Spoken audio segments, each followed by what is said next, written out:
Hello everyone. In this video, I will show you how can you download Avast free antivirus. So for downloading that, press on window key and then search here Microsoft Store and then open it.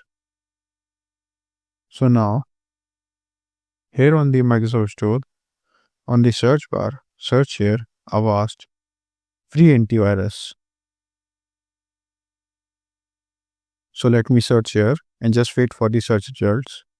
So here you can see Avast free antivirus is showing. Now click on it.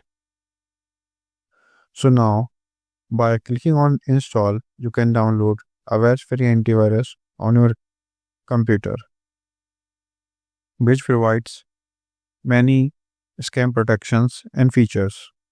So here you can see award-winning free antivirus and scam protection. So this is how you can download Avast free antivirus. I hope this video is helpful for you. If you found this video helpful, please do like, share and subscribe. And thanks for watching.